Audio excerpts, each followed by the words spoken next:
very good afternoon to everyone. Quoting John Cotton Dana, who dares to teach must never cease to learn. I, Nikita Sharma from the Department of Biochemistry, am honored to welcome you all to day 2 of a 4-day faculty development program, an international workshop on effective teaching of STEM courses online. They say prayer is the greatest of all mind conditioners. So we begin today's session with a short prayer.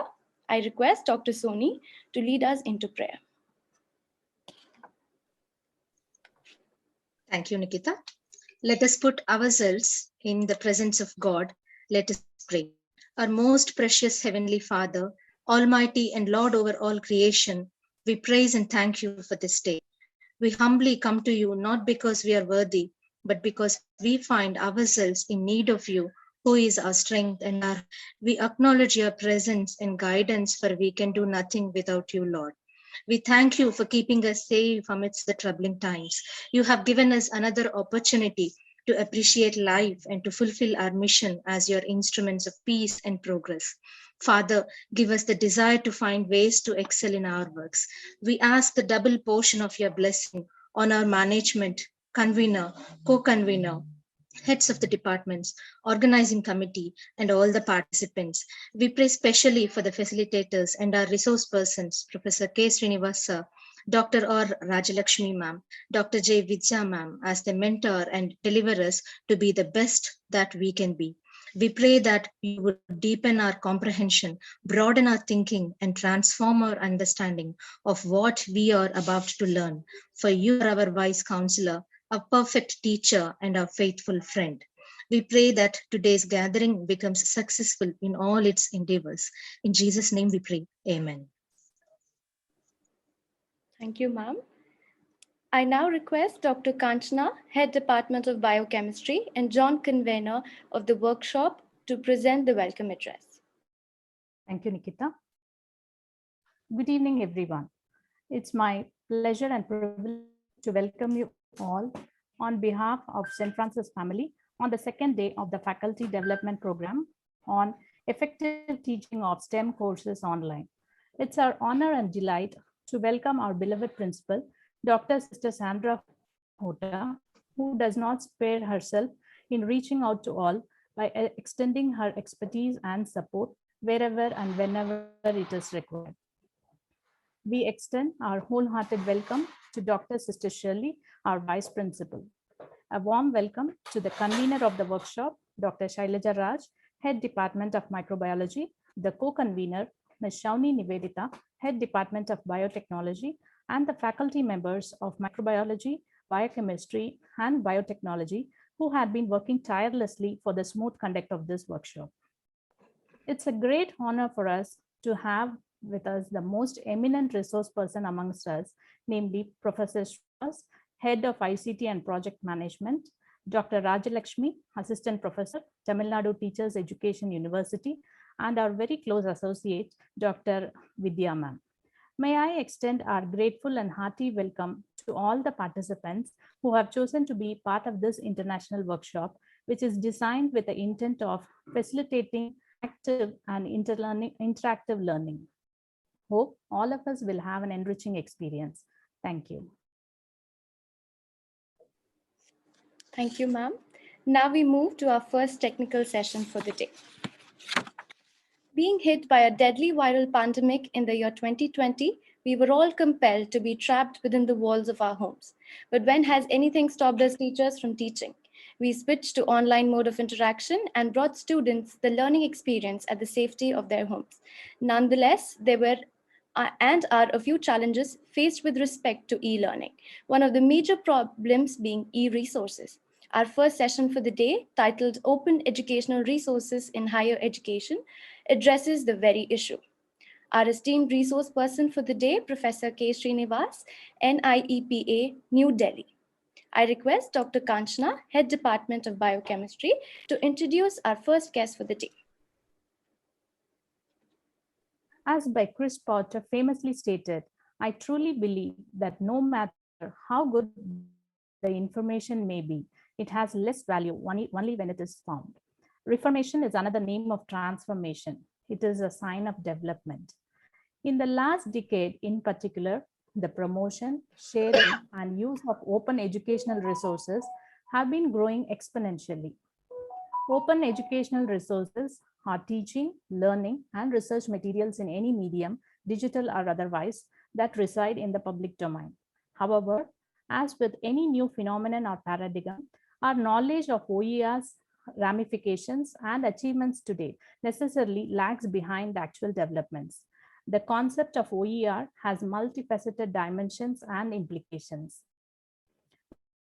We can learn these specificities to open educational resource initiatives, both inside and outside higher education, by listening to our resource person, Professor Srinivas, who is a renowned expert in this domain. May I be permitted to share a few insights into the person of Professor Srinivas? Sir is of ICT and Project Management, a unit of National Institute of Educational Planning and Administration, Government of India, Ministry of Education, institution in New Delhi.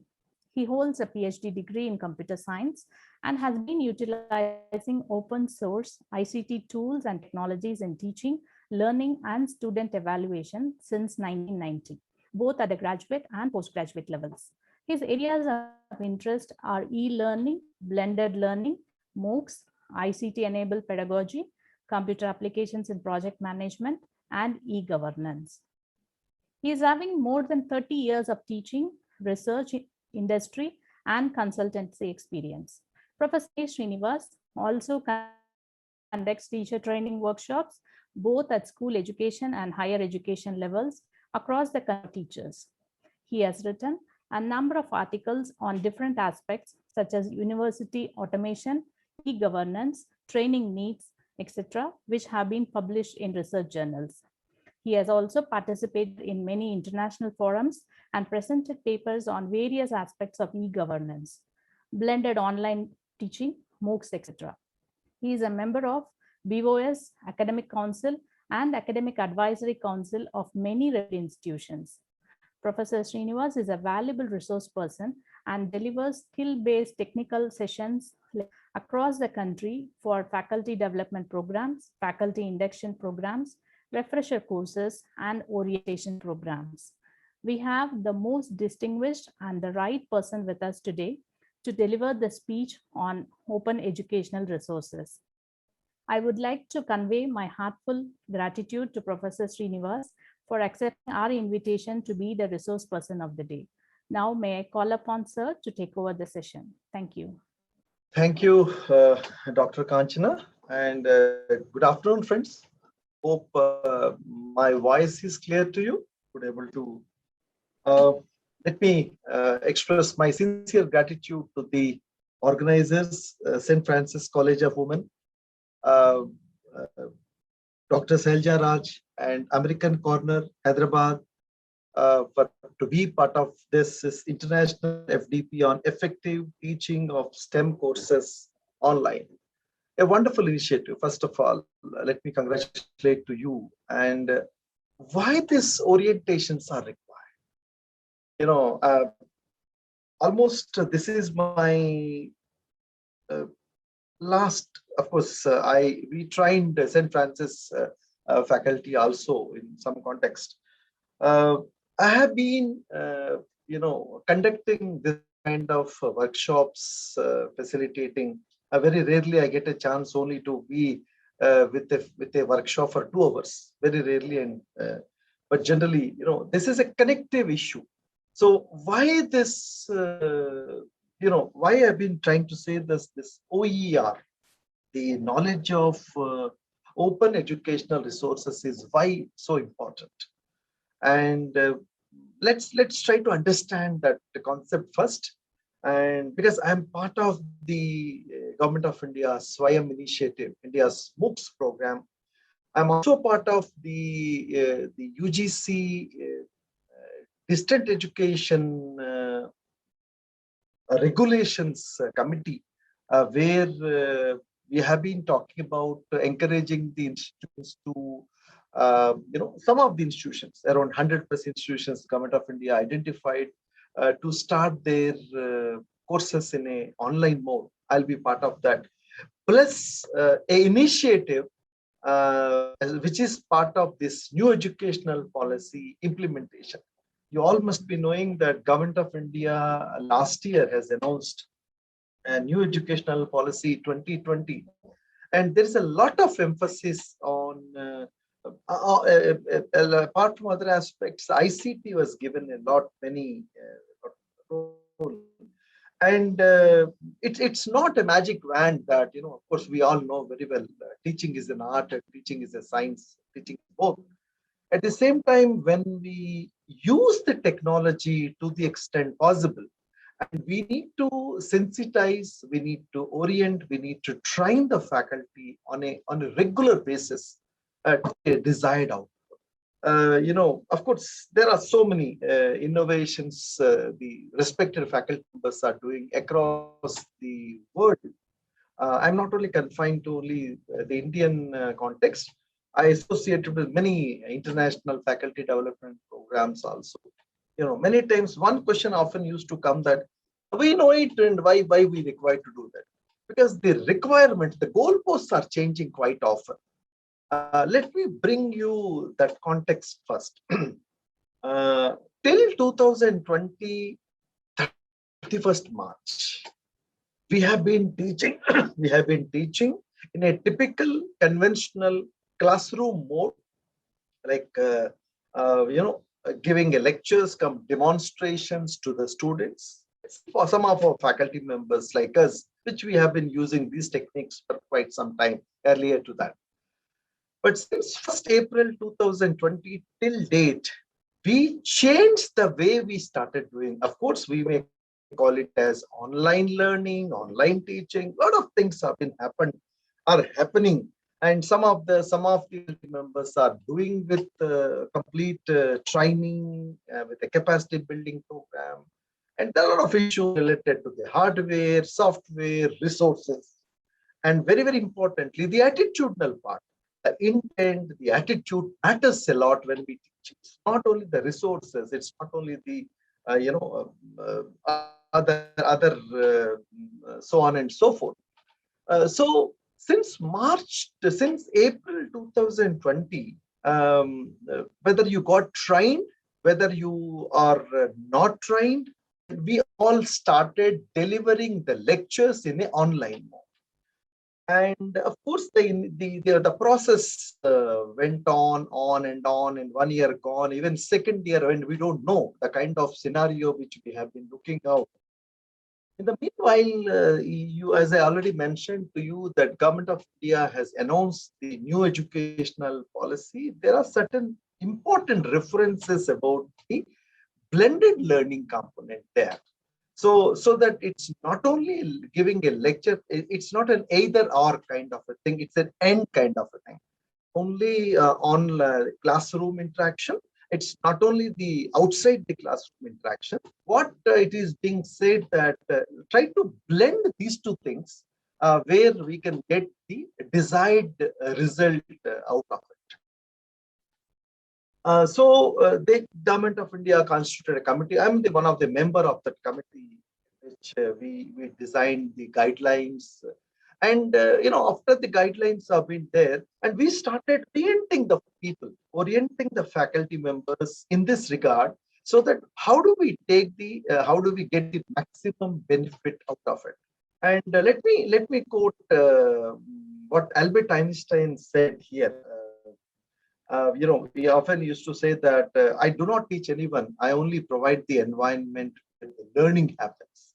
So what is important in this mode, and it is new to the teachers. I'm not saying that every teacher, yes, majority of the teachers. Whatever I've been talking now in front of you, I'm talking with a valid data. 39,800 faculty members I trained for the last almost 2 years, starting from the 1st April to till now. So I've been talking about with the basis of the data on the basis. So there are, but one thing which is the COVID has changed that faculty members are inclined to learn this mode of teaching. So when this new splendid mode of teaching, the idea was floated. So then that is one aspect. And so my immediate objective of using the open educational resources idea is to improve the way the classes are going to be held. What does it mean? So the blended mode, I don't want to talk about the offline and online. I don't want to confuse myself, nor I confuse others. There are only two words. One, in-classroom learning, where teachers and students are present, and so the entire transaction will be happening in the presence of the students. And second one is outside the classroom learning. So there, of course, you have a digital component, and of course, the non-digital component are also there. But one important thing which is connecting between these two things are resources. So is it resources are only enough to start all these things? No. Apart from resources, the first and foremost thing is your planning and designing your course. Whatever the paper you want to teach, whether you want to teach in this mode or even the second objective, I didn't touch that. My second objective is the government of India is encouraging many university faculty members, many good quality faculty members working in the institutions to get associated with the development of the MOOC courses in the Swayam platform. That was the name given to the Indian MOOCs platform. And this is the unique platform that was started by the government for the faculty improvement. Very few institutions were started, but then it has a lot of ramifications in terms of the new educational policy implementation and so on and so forth. So we require a trained faculty member to get associated in the MOOCs development. So this open educational resources knowledge is definitely will be helpful over there. The third objective, as I already mentioned, that the government of India has identified 100 plus institutions on the basis of their ranking to offer some of their conventional courses in online mode. They call it as a distant education courses, and there is a specific regulations about the University Grants Commission has been done in that regard. So there again, you required resources. So to improve your classroom, to improve the current mode of teaching, you require resources.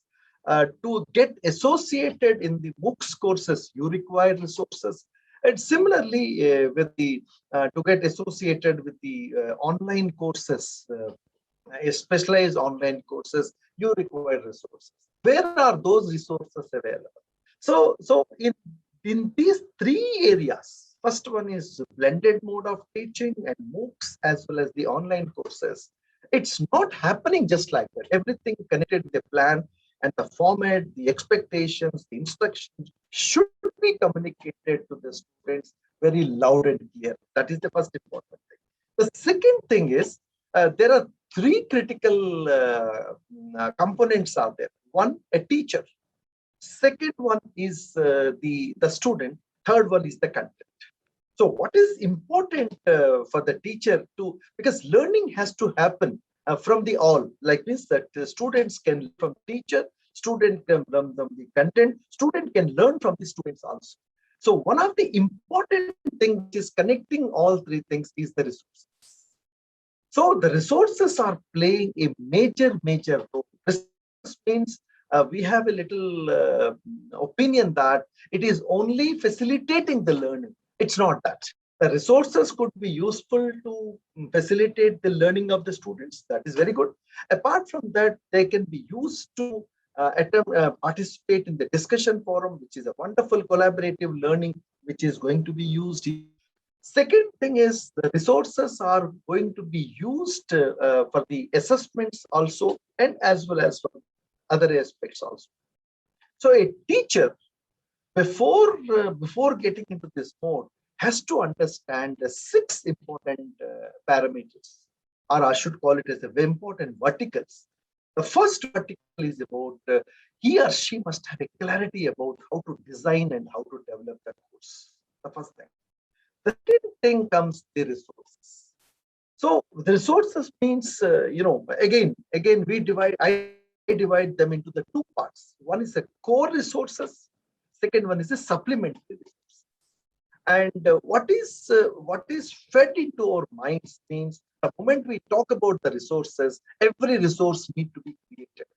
I fail to understand. There are excellent resources are available in the public domain. Some in terms of the OER, some in terms of the TED Talk, some in terms of the digital initiatives of Government of India. What is stopping us to use these resources? And most of the cases, what I've noticed is people do not pay attention to that because they want a ready, quick fix things. Why the importance of the variety of the resources? Because just imagine the scenario. Up to 31st March 2020, the teachers are teaching in among the four walls of the classroom. That's all. Only the students knows what the teachers are teaching. And of course, the principal, the head of the departments, or like my university, like we have vice chancellor, head of the departments, must be knowing it. But now what happened? The teacher has reached to the living rooms of the students. And it has happened with my children. It must have happened with your children or your spouse or your relatives' kids also. What is happening is, apart from the apart from the student, the parents are also watching. And of course, parents may be educated. Like in my case, my daughter is pursuing law. And of course, I am not a law graduate. And I'm constantly, whenever I find time, and I constantly looking at how my teachers, my daughter's teachers are teaching, my son's teachers are teaching in their colleges. And as and when required, I'm providing my inputs also to the needful. So initial days, I don't want to give it. They are excellent teachers. I don't mind it. So they're only confined to that the PPT after the class. Then the first thing I oppose, why should you provide the PPT after the class? Why don't you do it before the class? And some of the teachers were a little reluctant to say that, sir, there are so many questions will be asked. Then what for we are? See, the moment we start afraiding of kids, they are the new generation. That let them ask the question, doesn't matter. The more we get exposure, and the more you get treated. So it all depends on how it will be done. That's the first thing. Second thing is, and they're only referring to the material which is available in the public domain. Then I introduced the concept of OER. And believe me, friends, and since then, initially there is a lot of reluctance. I'm not saying that it's a red carpet thing, even though my daughter is, I am a senior most professor using these things from my day-to-day life. But what is happening is I persisted to them. I said that, look, these things are already available. You need not create the wheel. You need not invent the wheel. What is important is you try to bring these cases to the students, and the students will get to know and will explore on them. It started with only one teacher. I must tell you, only it started with only one teacher out of 100. Now, after 6 months, all 100 are doing. And every second day, my daughter used to tell, Papa, you looks to me that how my teachers. I said, no, that it's not the technology, it's not the orientation, it's the teacher matters a lot. So what is important is we need to orient, we need to support, we need to have a time.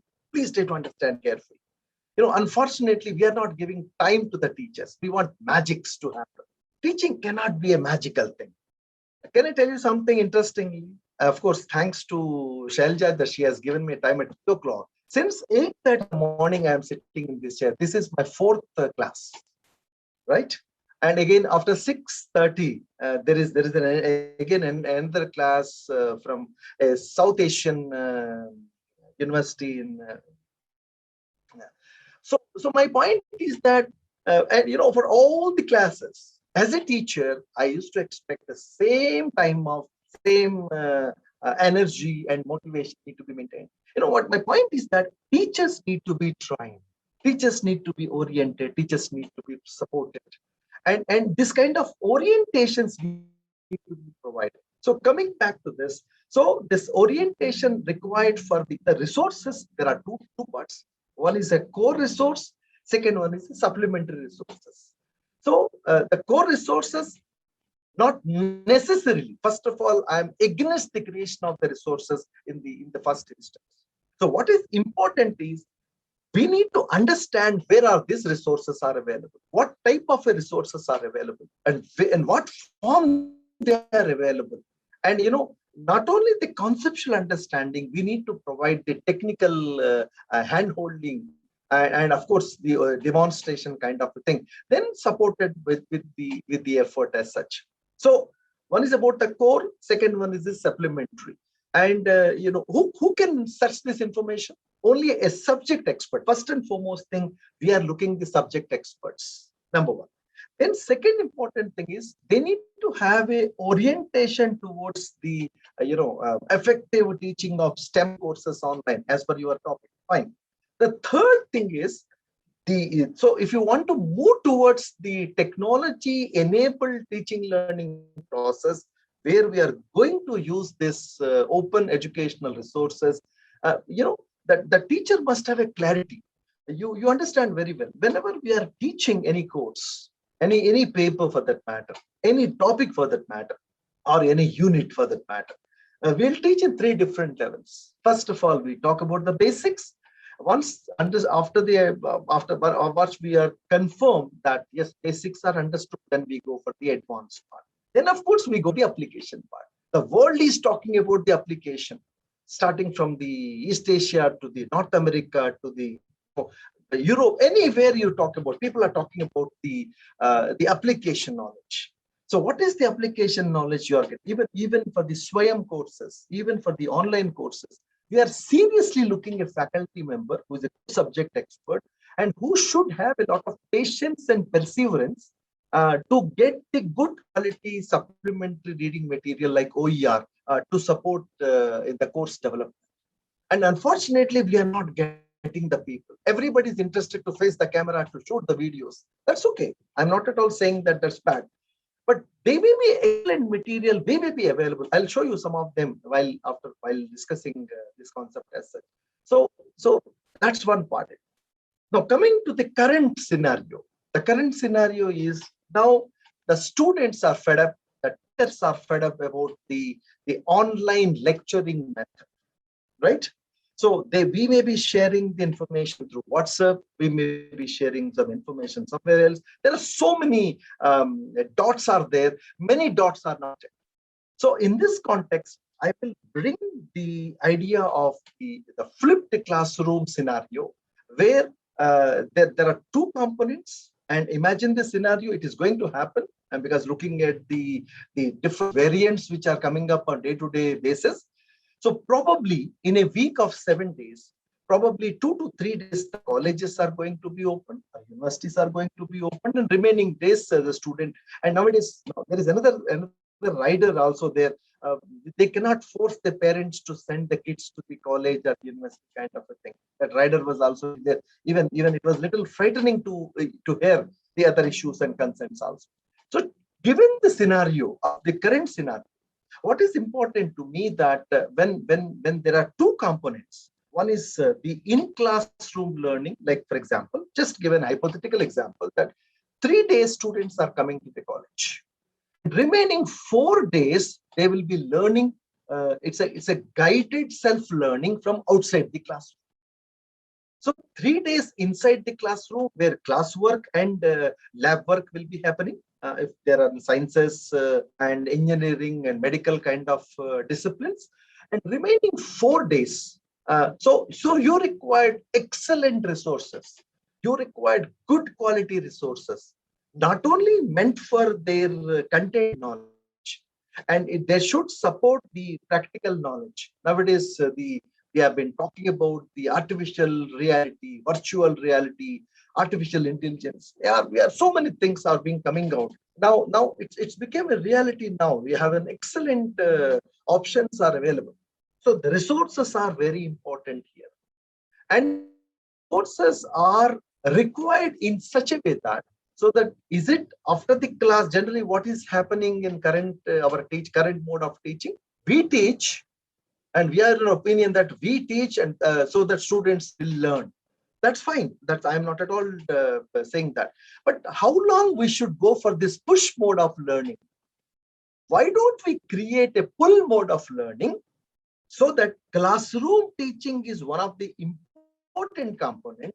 Apart from that, there are so many options are available that I think probably you may be going to learn all these things during this workshop. Probably, I did not go to the complete details of your timetable, so that the teacher has to set up the environment. Tomorrow, if the cases are improved, immediately the first thing which will be happening is closing the colleges. So what is generally going to happen that, so then the teaching learning process should not get disturbed. So you need to have a scenario like in classroom learning and outside the classroom learning. So that for the in classroom learning, luckily there's a teacher available. For the outside the classroom learning, teacher is available in the invisible mode. So if you can create this kind of an environment, like moving from sage on the stage to the guide on the side, and we can give the resources, different types of resources, and experiment, excellent learning problems, and of course the appropriate scaffolding of the teacher. So naturally gives a different flavor to the current mode of teaching. So I think that's where I started. I'm going to start my presentation. So this OER, the knowledge of OER should not be looked only for our normal mode of teaching. Even for the SWAYAM courses, because I'm the core member of the SWAYAM training team, we are training to those faculty members whose courses are approved by the Government of India. So I myself is a very advocate of this OER things, so that if there is a one good resource, because generally what happened even in normal courses as well as the SWAYAM courses, there is a lot of diversity. We have slow learners, we have average learners, we have gifted learners, and especially in books, we don't know, that's open in nature, massive in scale, anybody can, and expectations are skyrocketing, and of course interaction is a very big problem there. Okay, so that we had to take care of all these people, not only the cream of the first benches or second benches. So everyone is a cream in the class, so everyone is an excellent kid. So the point is that if you want to take care of all these things, this open, the idea of this open educational resources will be a very, very important as such. With this background, friends, let me start the presentation, which I have just made a small presentation for you. And through this presentation, actually, I divide this one into two parts. The first part is I'll make a presentation of around giving the understanding of this. Then I will be taking you through the some of the practical approaches. Then how these practical approaches can be. Again, I am telling you, this open educational resources and knowledge of OER should not be looked in isolation, because this is a very integral part of the teaching learning process. Whether it is an online course, whether it's a blended course, whether it's a MOOCs course. Okay, so let me. I think I place this topic in that context as such. You all must be knowing there are a lot of openings like open access, open content, open courseware, open source software. I still fail to understand when we talk about the mobile phones. We are very comfortable in talking about the Android, which is being facilitating, even though we have an iPhone. People like me, I'm having an iPhone, and also I'm very comfortable with the Android phone also. And Android has more. But when it comes to the desktop computers, somehow as a professor of computer science, I could not able to convince my own faculty that they stick to the Windows operating system. I'm not saying Windows operating system is bad, because there is an excellent things like Linux, free open source, Red Hat Linux, free open. And when it comes to the application software, we only talk about the MS Office, but there is a Star Office or Open Office is available. Why when talking about this, there are so many things are there, but still, I think this is where we need to have the education. Of course, from that open education, open educational resources, there are a lot of open things are there already there. And of course, open access, you all know very well that literature is digital, online, free of charge, and free of most copyright and licensing restrictions, and so on and so forth. As of course, as far as this software is concerned, I just want to give a small picture, which I used again an open tool to pick this one. And you can see there are so many options are available when you talk about the open source software. Yes, Open Office, Fedora, Blender, Linux, Ubuntu, and of course Firefox is again a browser. WordPress is a free. Apache, Moodle is again a free open source learning management system, and so on and so forth. Java, of course, we all know very well. MySQL, Debian, and so many open things are there. But they have been working consistently for quite some time. And of course, there is an open forum, open source software forum is also there, and they have been working. But what is important is the mindset of them. Just understand carefully.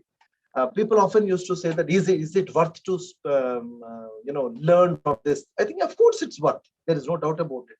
So this is one of the important things. So then let me come to the first point: is what is OER? Okay. So open educational resources are. I request you to kindly just spend half a minute and reading about this. Then let me explain. The idea is the OERs are teaching and learning material that may be freely used and reused at no cost and without needing to ask the permission. That's one part. Unlike copyrighted resources, OER have been authored or created by the individual or organization that choose to retain few, if any, ownership rights. But is it that much easy to get into this kind of? You need a large-heartedness. You need a large-heartedness at least to get into. Earlier, very few. This is one of the very interesting question some of faculty members generally used to ask me.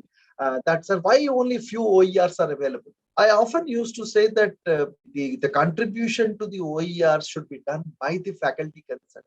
Let me bring to you one of the important. Anyway, I'm going to talk about that one much later. YouTube, we all know very well, is a very good video repository. Do you know how many licenses, what type of, there are two important licenses content is available in the YouTube. One is YouTube standard license.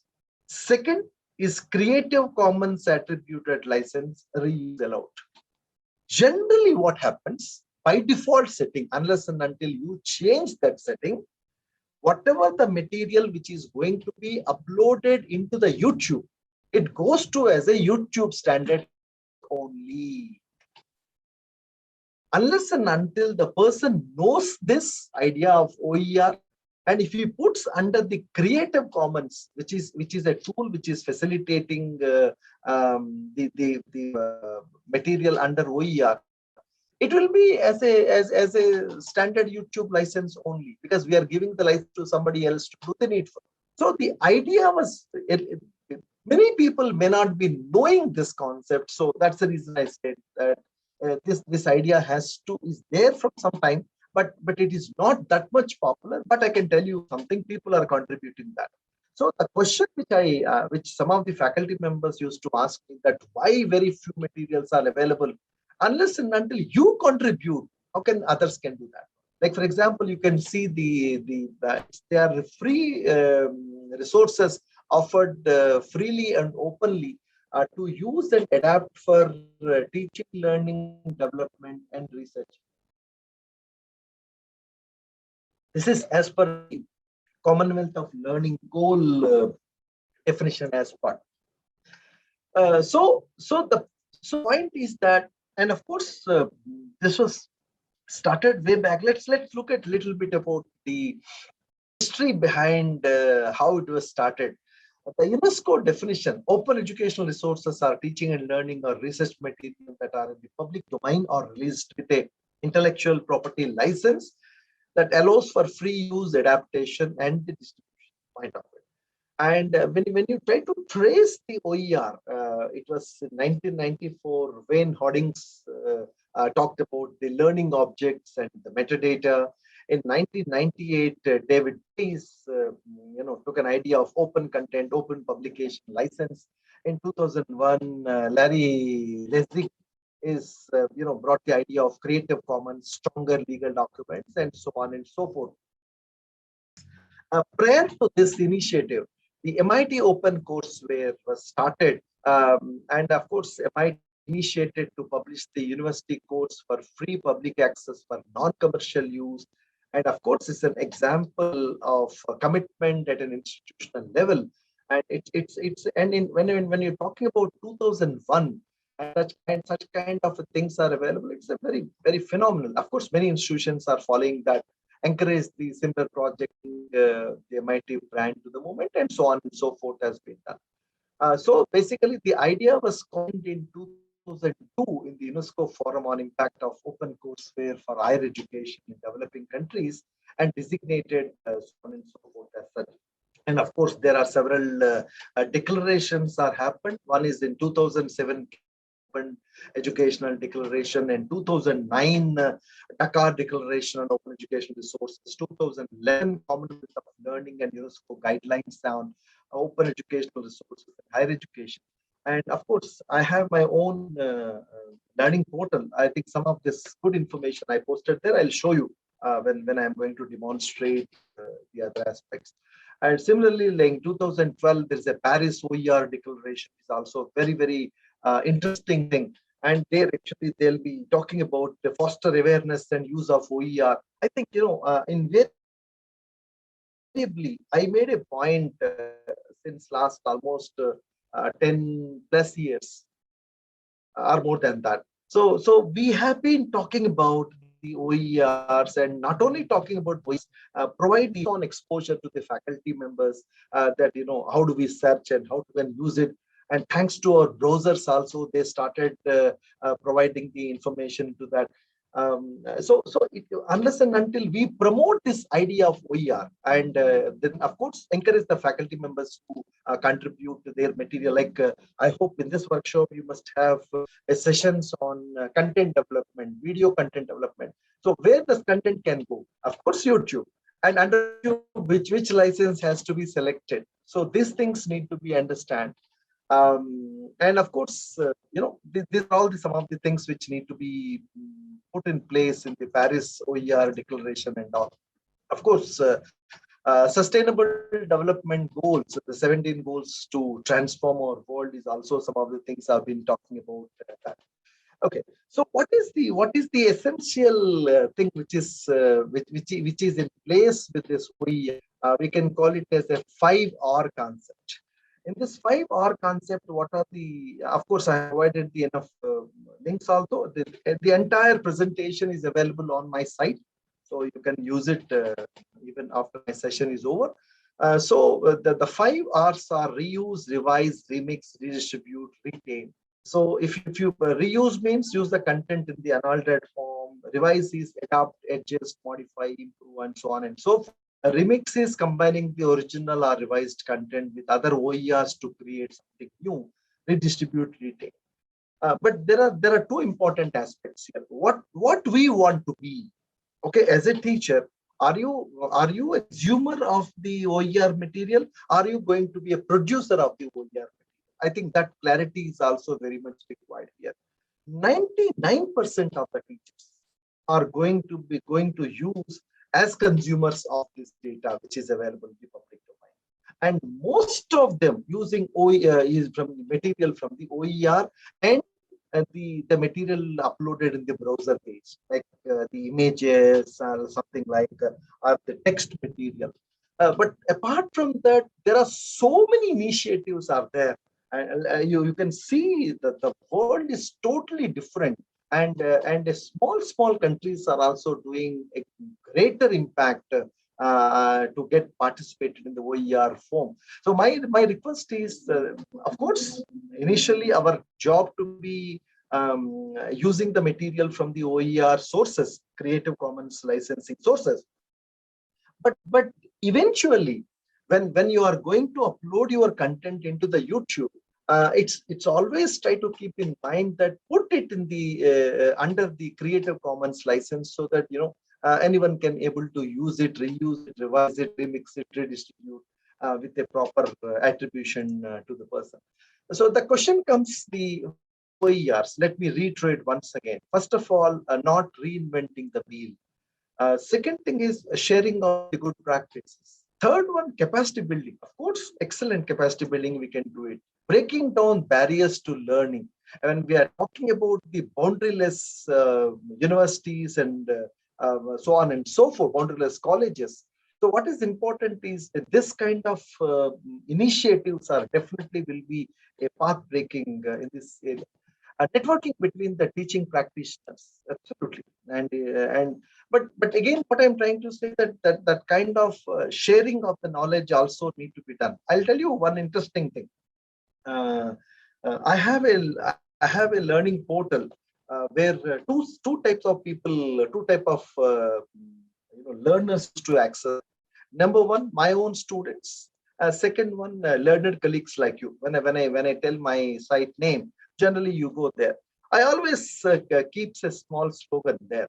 I said the material which is available there, you are a guest to me, and you can use it, reuse it, revise it, remix it, redistribute without any attribution.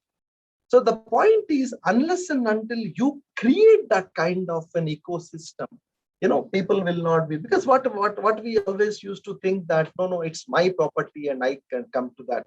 Unless and until we come out of that kind of a thing, otherwise the OER idea of OER will not be. And of course, cross fertilization of ideas between the disciplines is very important. And what could be the OER? Full courses, course names, notes, review material, syllabi, teaching learning material, case studies, assignments, illustrations, lectures, study material, textbooks, and maybe it is available.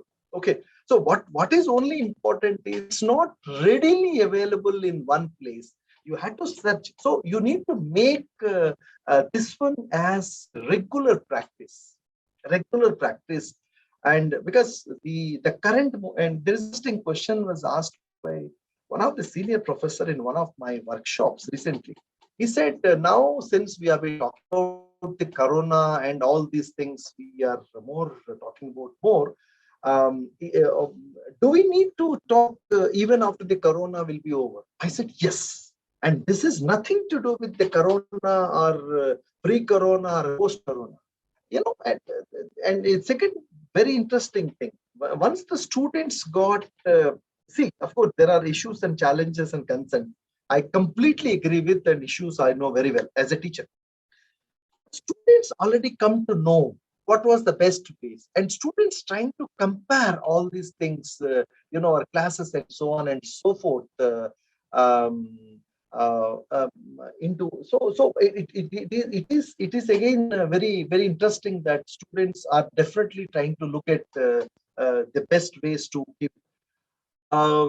There is a question, let me try to answer that. If I upload a teaching video on mine with respect to a topic in the syllabus, what new will I teach in the class? Can we restrict to her? No. Teaching is an art and teaching is a science. I hope Malati Verma is listening to my talk. Okay. And the OER is one such source of information, whether it be a video, whether it could be a text, whether it could be an image, whether it could be that. But I started almost half an hour back. It's not almost 50 minutes back. I'm just there in the initial stages. I'm not reading. Essay, some part I'll be reading out. What is important is, Dr. Malati, the point what I'm trying to drive, resources are very important to be shared. It's simply if you provide excellent resources from MIT, Harvard, Oxford, Yale, King's College, it may not be, luckily I'm not using here in this workshop. Generally, my workshops are in multilingual nowadays, you see. So some cases bilingual. What is important is it's not a resource, and whether that resource has facilitated the learning of the learners. That's important. So not necessarily you create your own, but if you could able to get a resource which is freely available and for the non-commercial activities. And if the resource can be facilitated, the learning of your learners outside the classroom or connecting to the inside the classroom, that itself is a value addition. And so that's what I've been talking about here. And of course, we have textbooks. I'm completely not in agreement with many of the faculty saying that only technology will work. No, that's what I use a word called inside the classroom and the outside the classroom. For the outside the classroom learning activities, it's a moderated outside the classroom, not the WhatsApp mode. Okay, it should be a proper learning management system where it's a guided learning need to be supported to the student. Guided learning in the sense we have so many options are available. I think you must have aware of that. I hope I answered the question. Second, what is the difference between OER and free online resources? Madam, I'm coming to that. I'm coming to that. I'll answer your answer to that. See, what is happening is there are two types of resources. One is about the public domain. So in public domain, you can let me answer your question. So free resources means there is no licensing element which is connecting to that. Everything is freely available there, and you can use it, reuse it, revise it. But whereas if you are using some of the OER resources not in the public domain, okay, so where there are 6 types of licensing elements are there. So we will be talking about that 6 types of learning. Licensing elements are there, which I'll be coming to that part little later. So the initiatives, like of course I have already talked about MIT Open Courseware, OER Africa, OER Asia, Open University, Open Learn, JISC is again a wonderful initiative. Some of the projects in UK. Jorum is the National Repository for Teaching and Learning Material. Many are OERs available. And like, yeah, so these some of the screenshots I've already put. This is the MIT Open Courseware. And subject wise, faculty wise, the way we can search the information which is available in the public domain. And many of our engineering graduates are, of course, other subjects are also available there. This is the link for the OER Africa. Well, let me talk about some of these initiatives first, then I will come to the practical part of it. TESA, this is again a wonderful initiative, OER initiative. And of course, this has been talking about some of the initiatives, OER initiatives. Let me start with for the Afghanistan. Of course, they call it very, very interesting name, Danish. That one is a full initiative is there, and let's hope that during this new regime also they are going to make it very good initiative, very good resources. They put it on the public domain, and it's excellent things are like knowledge tree, they call it as, and open course library. As of course you have a very good contents are available. Then of course. When I have, these are some of the screenshots which I've been using on a regular basis to find out the material, and psychology of science. And of course, the another excellent initiative to find out the material is OER Commons, oercommons.org, where you can find out very good quality material, in terms of video, audio, text, and so forth. And here again, you can search the material, subject areas, grade levels, and material types, and so on and so forth, including lesson plans up to the level of the lesson plan. You can get registered yourself, and if you're part of that system, you'll get so much content is available there. Of course, if you look at there are so much, like some of these screenshots I'm showing. Recently, there was an elementary teachers international workshop where we have been showcasing this information which is available on the public domain. A Commonwealth of Learning, COLE, and of course they also have a very, very good quality material, and most of the material is in the public domain in under OER is available. And Open Educational Consortium. This is again a wonderful consortium, and of course there are a good number of members are available. And this is basically a global network for the open education. And different institutions and different initiatives are being part of this. They'll be using that. And openeducationalweek.org. This is again one of the initiatives. And what is interesting to know that in 2018, there was a survey done in the teaching material in US in higher education. And 46% awareness of open educational resources. And of course, initially in 2 years back, they did it, it's only 25%. And what was driving to them? High cost of course material has a negative impact on the student access. And this, the 5 R's: reuse, revise, remix, redistribute, and that underpin OER promote the extensive use of revise and remix kind of a thing. Resentment towards the commercial publishers over price, unnecessary frequent updates, among the other issues, and so on and so forth. But again, there are very nice major platforms are there as far as the material is concerned. Like Wiki Educator is the one, OER Commons, as I already told you, College Open Textbooks, CK12, Ciavilla, and MEP, Open Learn, Open Stacks, Sailor Academy, VC Campus, Open Course Library, NPTEL, of course, our own initiative of Government of India. And NPTEL is one of the national coordinator for the MOOCs initiative also, and there also we have a very good material as such. And of course, we have a little detailed information. It's already available in the public domain, but I just want to, like Lumen Learning, Mighty Opens, I already mentioned, Mountain Heights Academy, Open Courseware, and this is a very good material from 9th to 12th students. The Open Academy, Sailor I already mentioned, Open Course Library I've already mentioned, Open Educational Consortium I mentioned, Open Learn, Open Michigan, Open Yale. Tough is also having his, and of course Wikiversity, Carnegie Mellon, John Hopkins. Almost you name it, a major institution, they are contributing a lot. And of course, apart from this, there are many more are there. If you look at the picture, if you look at the screenshot of the Sailor Academy, and of course, everywhere you can see that either there are two options out there. It's always better, if you are asking my opinion, it's better already get logged in, or sorry, signed up first, then you will get frequent updates. And also you try to make it as a practice. Like somebody is asking me this question that, nobody is going to tell you. And where this, when you are teaching something creatively and innovative, especially in a blended mode of teaching, it's not a typical syllabus. Fine, of course, syllabus and curriculum would be very much there.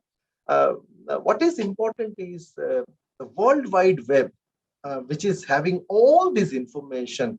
A teacher cannot compete with the World Wide Web. But what is important to me that you can drive the students to get information from there, or you facilitate them and you can able to use it for their learning purposes.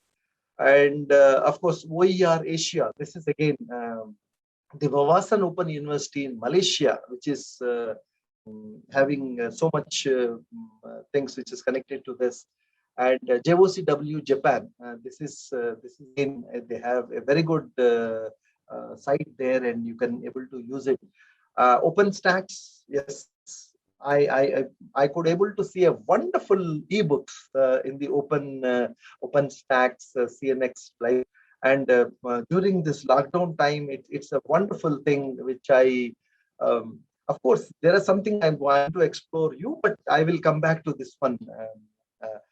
So how do we look? Let's just read out the questions which I have just mentioned over there. So what I'm going to show you that we will see that OER initiative and find OER. But what is important to me, are we going to use the text, video, audio, and image? Which one is more comfortable for you? Because as I already told you that it's not only simply getting the resources. Like other day, I got a call from one of the university. They said, "Sir, we are going to conduct a e-content workshop. Will you go to join?" I said, "Sir, definitely I'll join, if provided the date and time is suitable for me." And innocently, I have one question: is it only e-content development or something beyond that? They said, no, it's only 7 days of e-content development. I said, sir, whatever the content you are going to develop, what we are going to do? I said, sir, we will plan it for the next workshop. What is the next workshop? See, the point is that don't confine to the only content. And also try to have a plan of action that how to facilitate the content for the students, how to disseminate the content. If the dissemination was not planned, whatever content you have, whether it's the OER content or whether you are your own created content, which is of no use. And people are sending this material through the WhatsApp kind of thing. This is of no use. WhatsApp is only a limited portion can be conveyed, because a course which is of 6 months duration, starting from Jan to June, there's so many things are there. And if it's ideal to that you use any learning management system like a Google Classroom or a Moodle kind of a thing, or a Canvas or Edmodo or a Blackboard, anything, whether it's a free open source or a proprietary kind of a thing. Otherwise, whatever the material which you are preparing or which you are collating, fetching from these sources will not be of no use. That's what my answer for the third question. Can you use it in your teaching learning in the classroom? Classroom means I am not only talking about the face-to-face classroom, even the invisible mode where the teacher is available outside the classroom using the learning management system. Also, do we have a plan to do this?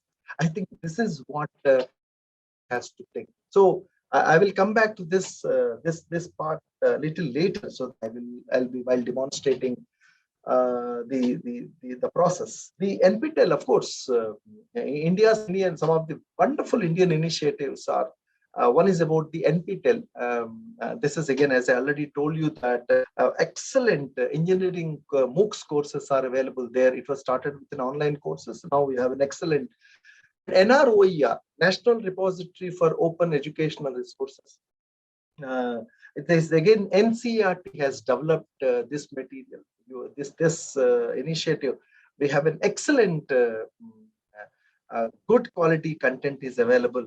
And Project Oscar, which is IIT Bombay collaborated, and often open educational resources for schools, the Homi Bhabha Center for Science Education for schools. I think this is again a very good initiative.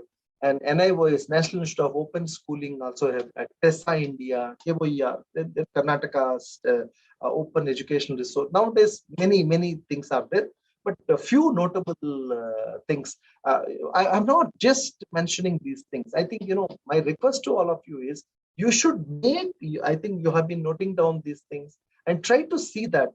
I don't know whether, are they going to give you any project work kind of a thing in this workshop to complete.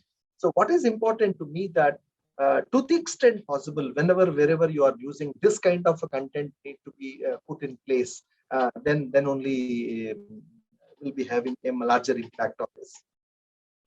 Yes, this is the website of NPTEL, and you have very good quality content you can available. And of course, NROER, National Repository for Open Educational Resources. And here, subject-wise, almost 18 languages the content is available, and almost it has been connected with the school curriculum, the CBSE curriculum, and so that this can be used. And of course, this is about the Project Oscar, which I've been talking about, the IIT Bombay's initiative. Homi Bhabha Center for the Science Education, Tata Institute of Fundamental Research is associated with this one. This is again a very good initiative as such. And of course, National Institute of Open Schooling, they also have a very good initiative of OERs. It is a very good Indian initiative. Pratham Books Initiative. This is again, Pratham is again, they have very good kind of things which are being available over there, which can be used. Of course, the future, of course, they have been there. If you look into that, so they have a storyweaver.org, how to weave it out and how to get this material into that. Then, of course, this is about the NROER. So we can do the nice searching with respect to the theme, with respect to the ebooks, e-courses are available. Now, initially, it was only few resources are there. Now you have a huge amount of resources. But what is important is we are not getting the right publicity to this kind of things. It's the need of the hour. It's the need of the hour, and everyone has to do. And there is an interesting course which SEMCA, Commonwealth Education Media Center for Asia, is offering on OERs. I think I request all the faculty members should take that course, which is a free MOOCs of. Earlier it was 8 weeks. Now they made it a 4 weeks or 6 week kind of a thing. And the SEMCA, Commonwealth Education Media Center for Asia, is being offering this course, and I wish all of you should take this course, which is very important to learn. And just to mention about a few Indian state government initiatives like Karnataka Open Educational Resources. They have a special, they have a site, and of ICT curriculum and many other initiatives they have been starting, and some subjects like art, mathematics, English, digital literacy, science and social sciences they have created, and they made it available for their students. There is something called e-Gyan Kosh. The IGNO initiative is also very much over there. And of course, this is again a national initiative which is being provided so much. And of course, here you have starting from the School of Humanities to social sciences, the sciences, education. You can get so much information, very good quality. And that you all know very well that kind of IGNO is being doing that. TESA India, of course, this is the site. So we'll try to explore this information, and we will come back to this one. I will come back to this in little after some time. Then we will look into this copyright and the OER. Of course, these are the two important things which we need. Somebody's raised the hand. Saeed Anwar, you have a question, please. Let me come to and another very important thing. I just want to spend some few minutes on. There is an interesting video which I just want to run about the OER, which I have already talked about. That I will continue that, but there is a small interesting thing which often there is a question comes quite often. So is it automatic that when we convert the material, when we create a material, it became OER? I said no.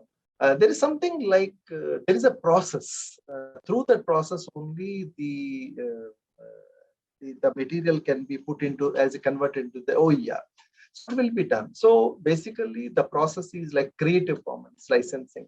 So what is the Creative Commons licensing? It basically allows the content creators to openly declare the level of sharing that is allowed within their work. Okay, that is the first important thing. So the Creative Commons is a non-profit making organization that enables the sharing and use of creativity and knowledge through free legal tools. There is a small video I just want to run. Okay. You are asking post the questions. Fine.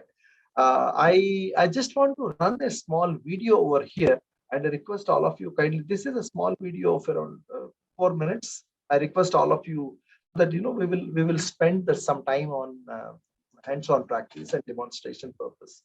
I request all of you to go through this video, please. Have you ever wondered how to download and share Madam, digital content legally?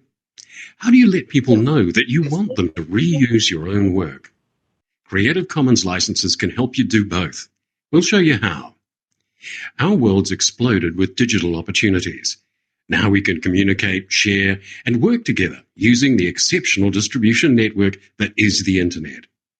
Information and content can fly between us in exciting new ways. But it's important to know that when something is created, say a photo, a document, or a music track, it's automatically protected by copyright. Copyright enables people to say who can share and reuse their creations. You must always obtain someone's permission before sharing or reusing their work, even when it's posted online.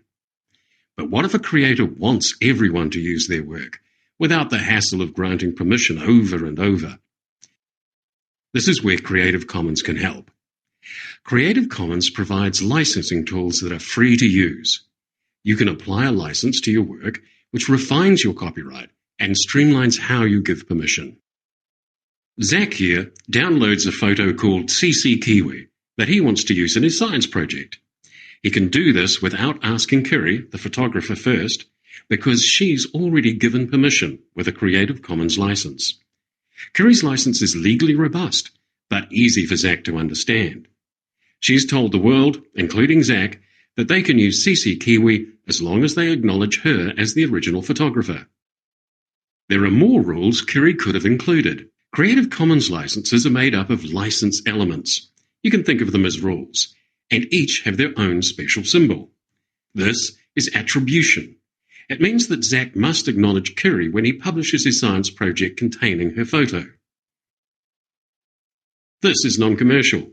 It means no one else but Kiri is permitted to make money from CC Kiwi.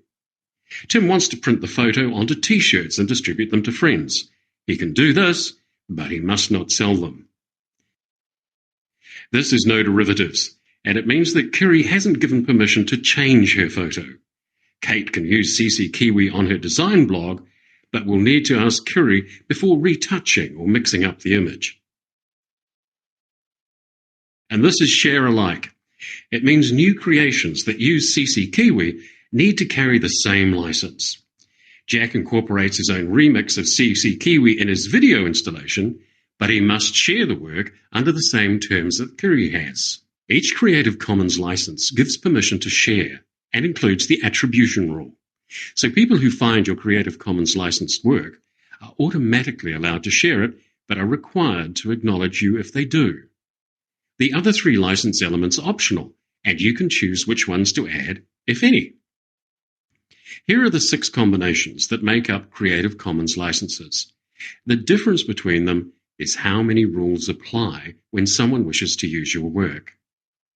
The attribution license allows reusers the most freedom, and the attribution non-commercial no derivatives license allows the least freedom. The attribution license and the attribution share-alike licenses are sometimes referred to as free cultural works approved licenses. These 3 licenses restrict commercial use of a work. And these 2 licenses do not give permission for adapting or remixing. These 2 licenses require new works to be licensed under the same terms. To choose and apply one of these licenses, and to view their terms in more detail, visit us at creativecommons.org.nz. Or you can answer some questions to help you decide which license best suits your needs at creativecommons.org/choose. There are some good ways to find other people's Creative Commons licensed work online. You can use a search filter by going to the Creative Commons website. Or why not try the Jamendo website for music, Flickr for images, or Digital NZ for New Zealand content. Using Creative Commons licenses could help your creations reach more people. Maybe you want to connect with others across the globe and take turns at improving a report. Or maybe you just want to have fun, remixing someone else's work. Whatever reason you have to share your work, you'll find there are scientists, educators, companies, and public agencies who are using Creative Commons. By opening up permission, just imagine how much we can achieve. Collaborating on what we hold in common, being open about big decisions, and finding solutions in the spaces between us. Let's work together, confidently and legally. It's good to share with Creative Commons.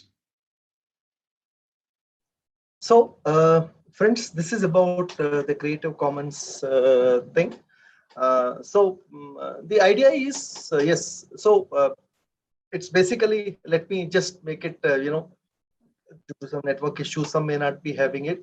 So it's allowed the content creators to openly declare the level of sharing that is allowed within their work. That is one point. And if you look at these 2 pictures, one is copyrighted, and we say that all rights reserved is assumed for any creative work, even if the copyright symbol is not used. But whereas in Creative Commons allows the creators that want to share their work a legal way to define exactly what kind of sharing is allowed. So the Creative Commons licensing is a legal, valid, and acceptable form of licenses that is meant to work in conjunction with the support. So the structure, as I already told you, This is what I think Dr. Shalja has asked in the question answer session. So you can see something in the public domain. Of course, if you write these licenses into two parts, one is the most free and second one is the least free.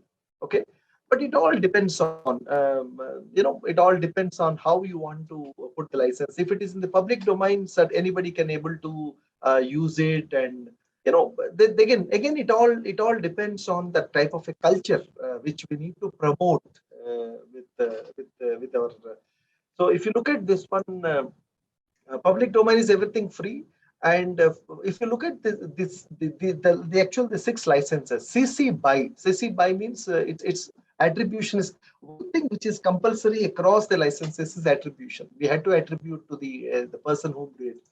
And CC by SE is about the share alike, whatever the way it is being done. And commercially it's not allowed. Non-derivatives, it is not even allowed to change. And other two are very restrictive. But still, I'm not that much convinced about the last two, which is so much restrictive. But at the same time, there are some because our purpose is not to revise the content. Basically, most of us we are going to use that material for our teaching learning processes as such. And okay, so these are the two nice licenses, CC BY and CC BY SA, which is being recommended license selections for the most versatility and openness. I'm not saying that others are not good, but what is important for me that how these things are going to be put forward and their material and so on and so forth. If you look at the yeah. Sir, that means if we develop any e-content material and we are using somebody else's work, it is only that CC and CC essay, the share alike only can be used. No. See, when you are freshly developing anything without any material, without any supports, so these are the two best methods. Number one. And second thing is, which is connected to this, it is every institution must be having an OER policy. Okay. So because I think you remember, madam, last time also when we are conducting your workshop, also the same thing I have said. Every institution must be having a OER policy. Because now this current scenario of the blended mode of teaching, probably next month the UGC is going to send the guidelines to all the colleges and universities across India. So there is a huge demand for the content, and content whatever we are developing, how do we put the content? What is generally happening? We are putting the content in under the YouTube standard license. Yeah, that's one part. Second point is again what I have been noticing that the privacy part also. So there are three important privacy options like public, private, and unlisted in YouTube. 90% of the content, whatever I have noticed, is under unlisted. So general public may not be, even though it is under Creative Commons, it is unlisted. That means only unless and until they know the link of that one, either you share the link with others, no student can able to learn. So the point is that it should be free from one side, it should be tight from one side, will not work. So I think there is an appropriate policy, appropriate discussion has to happen in this regard, so that what type of material which we are producing and what is the contribution which we are going to do. So there is a standard protocols are available in this regard, and the institutions has to take a call into this part also.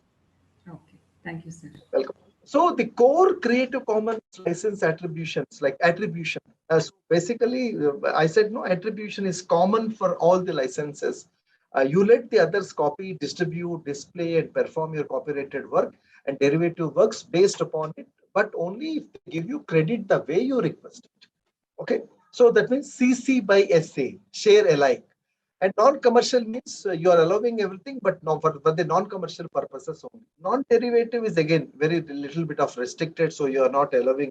Share alike, this allows others to distribute, and the derivative works anyway to do that. So these are the, again, I have just narrated so that to make a clear understanding of the. So who are the people who are using the OER? Student within the institution, student external to the institutions, self-learners, teachers, professors, and academics. But again, telling you, even after there in this one since so many years, but because we want majority of the teachers' mindset, I think we are changing that mindset of the teachers. Most of them want something which is readily available. And we have a habit of, for example, if you want a picture, what we do, we open the Google, we type the Thai keywords, and we go to images, right click, download, use it. And there is no idea of, even at least to attribute, mention the source, at least mention the source. That kind of a culture has to come, and unless you are trying to show that, then naturally this will be. And of course, there are specialized search engines also. I have already told you. These are the screenshot about the OER comments, and I will show you some of them using the YouTube and how to be Google browser, Google Images, and so on and so forth. This is small little hands-on activity.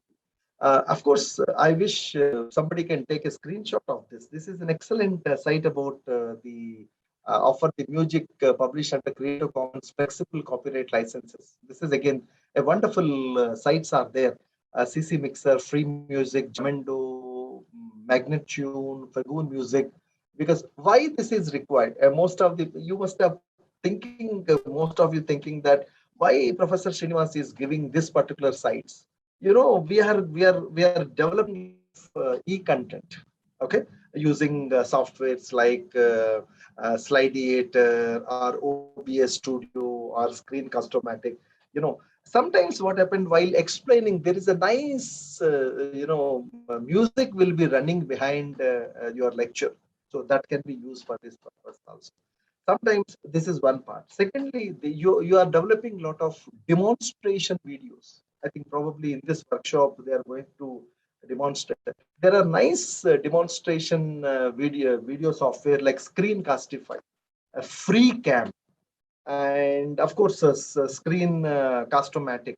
So if you want something to be captured with the help of Screencastify, and you are only just demonstrating it, will be little so you can use it for this purpose also. This tools will be very much handy for that purpose. Yeah.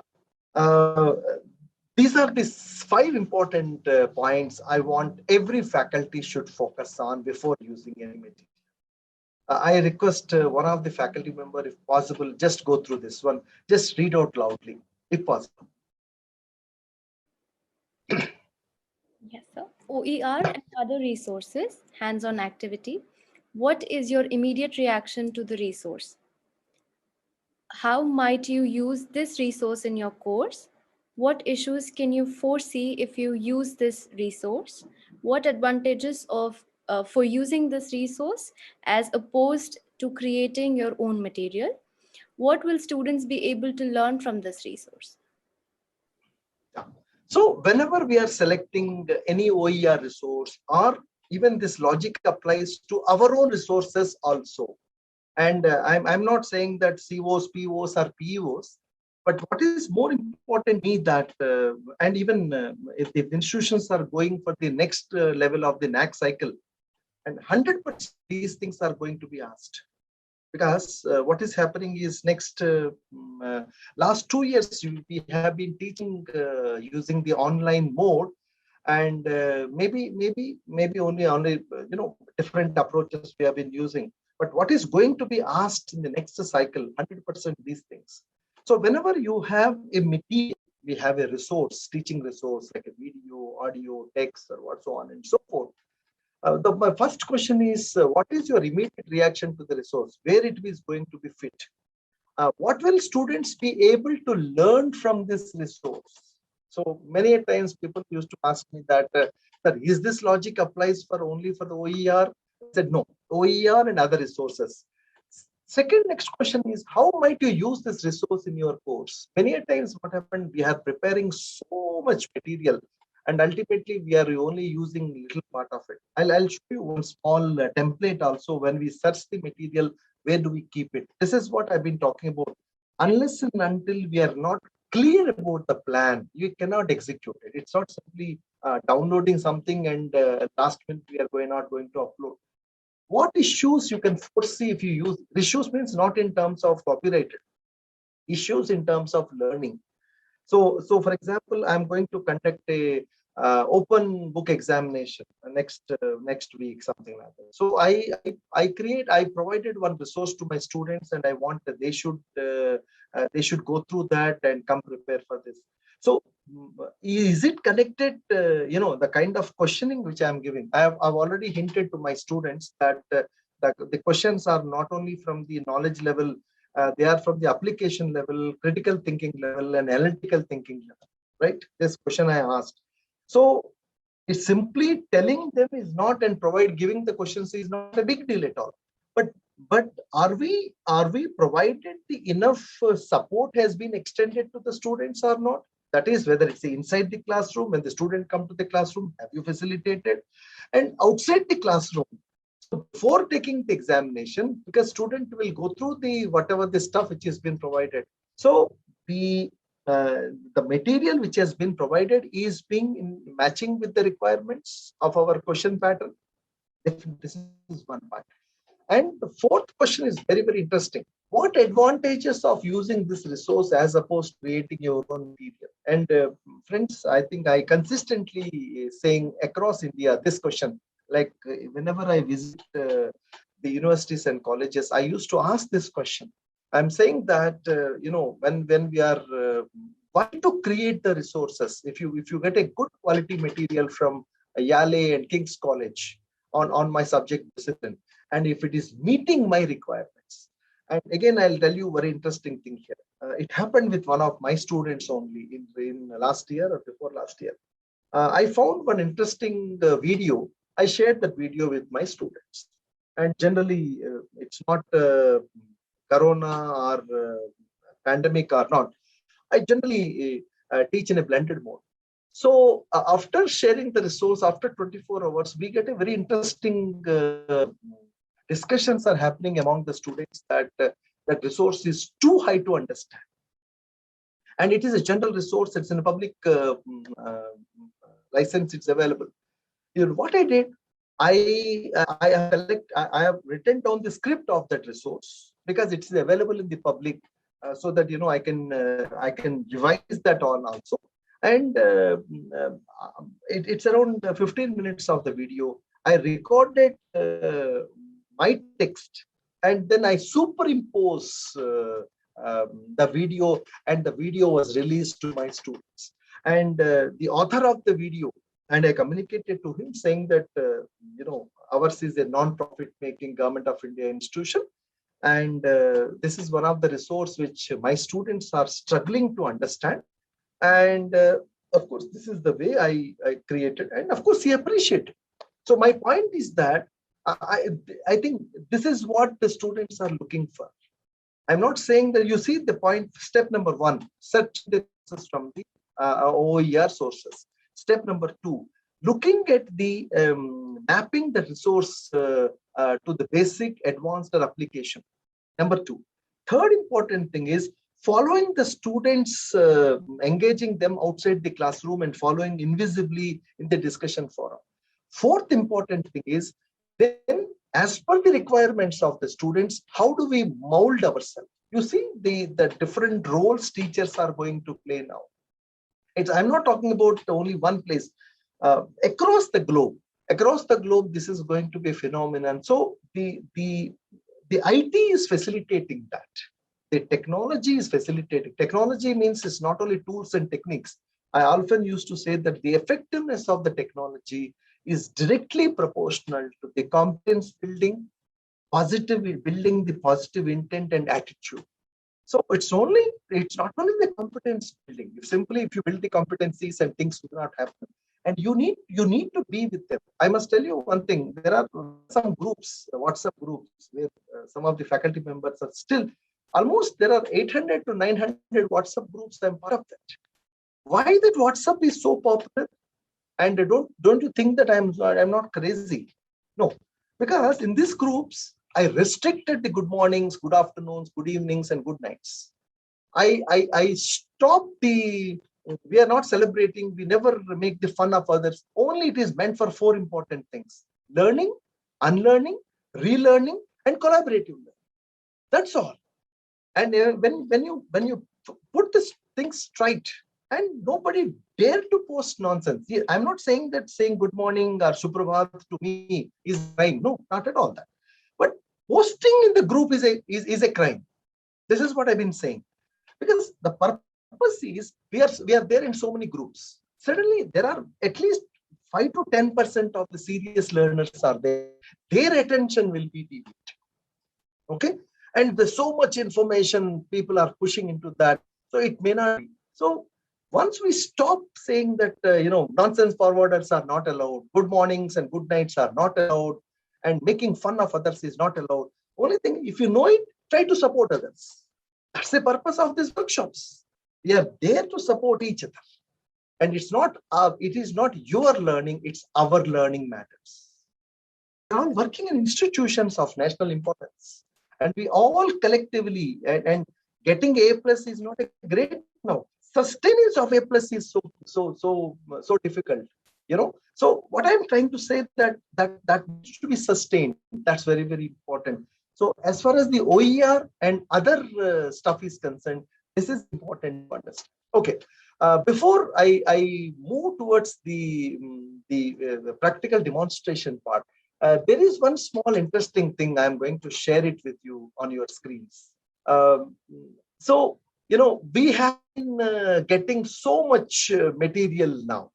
Okay, so how this material need to be stored, where to need to store. So I divided this one into several parts. Okay, the first one is, for example, if you are getting some video material, video resources, I think you can create a table like this. This table should be available in your drive, either it's a Google Drive or OneDrive or Dropbox, any other good quality drive storage. Nowadays, we are getting very good drive storage, and mostly Google is the one easiest one. Having, of course, a topic name, a resource. Where you take the resource? Whether is it from the Government of India ICT initiatives, okay, or the OER sources, okay, or you have created your own, right? So the video URL, because every video which has been uploaded to YouTube, again there are two types of links are there. One is about the URL, and second one is an embedded link of the video. I hope you understand the difference. If I provide a URL link in my course, YouTube URL link to my course, if a student clicks on the course, the student leave the learning management system, the video opens in YouTube. Alternately, if you use the embedded code, the HTML code of the video in your course, the YouTube video runs in your course. The difference is, when we provided certain reading material, we want to see that whether it has been providing any quality inputs or not. It is simply that. So the issues and challenges and concerns of the students will be addressed if the YouTube videos runs in our learning management system. So, but again, it's a call that teachers has to take. That's what I've been saying, that teaching is an art, teaching is a science. The same logic applies for the ICT enabling, technology enabling teaching learning also. And of course, you can write down the remarks column. So what is this resource, where it has been taken, and what purpose we are going to use it. Okay. Similarly, the same logic applies for the text material. I'm going to show you how this material can be accessible. Text resources is one part. Images also, image resources also can be the same thing. If you are going to use any audio resources, also can be done that. Other things are not necessary here. Okay. Then let me just take you through some practical demonstrations of this. First and foremost thing which I just want everyone needs to understand is about the YouTube. Okay. And of course, YouTube has a very good video repository that everyone needs to understand well. But in YouTube, again, I have told you the same thing. We can use YouTube to disseminate our content. So before disseminating the content, okay, there are 6 important things every teacher must understand. I hope they're going to cover these aspects in this particular course. First one is about the privacy. So which privacy option we need to select? Second one is about the keywords. For example, if I put the public privacy, and the second one is the keywords is very, very important. The third one is about what type of licensing options you are going to adopt it. Is it a YouTube standard license that is by default available? Or you are going to use the Creative Commons license where reuse is allowed? Then comes the category, under which category our video is going to be shown, and whether embedding is allowed or. So you see all these things you noted down. Unless and until the author of the video will enable these things, you are not going to use it. So even for the embedding also, if you say no, nobody can able to embed your video. If you can say that no comments are not allowed, like you must have seen in many of the videos, comments are disabled. Yes, as simple as that. So if the content producers, while disseminating the content, if they put it this thing in this, then only we could able to access this material from the system. That's what I'm going to show you right now. Okay. So the first step is, Madam, can we give only I confine to demonstration purpose, or can I ask them to do the practice also? Sir, you can demonstrate and can give it as a homework for them to do it. Yeah. Good part. Good. So now what I'm going to do is, so let's start with the 2 best. Of course, there are many video repositories. One of the best video repository is about the YouTube. YouTube is one best video repository we could able to use it. That's one part. Apart from that, there is another video repository, we call it as Vimeo. Okay. So my request to is already there is, I have already told you that there is Vimeo is one such video repository where we can have a good quality content is also available. So I request all of you kindly just note down these things so that you know you can practice while doing your work. Okay. Let me demonstrate with the YouTube. Okay. So step 1 is open the youtube.com. So the purpose is to search the material on the YouTube. You can see in the search box, I can, first of all, I'll type any your keyword, whatever the keyword on which you are going to search. So I'm using a word called computer programming here. And in the computer programming, you can see, of course, then so step 3, you can see there is an option called filters here. So if you click on the filter, there are several filters are available. You know, something is about the uploaded date. Upload date is one filter. The type is one filter. Okay, the duration is there, less than under 4 minutes, 4 to 20 minutes, about 20 minutes. It all depends on that. And there is something called interesting things called features. Sorry. There is something called sort by. Under the features menu, you find an interesting option called Creative Commons. Okay, Creative Commons. If you click on the Creative Commons, so all those videos uploaded in the YouTube are visible on our screen here. Okay, but what is important to me that on what level of the video you are looking for. Are we looking something introductory videos and introduction of the basics? Are we looking for the advanced parts of it? Are we looking for the application? Are we looking for something to facilitate, to complete an assessment like an open book examination? Are you providing? Or are you providing this resource to engage the learner for the outside the classroom activities like discussion forum? You just provide the information and do the needful as such. This is one of the important things. In this context, the IIT Mumbai has brought out one nice pedagogical approach called the learner-centric MOOC.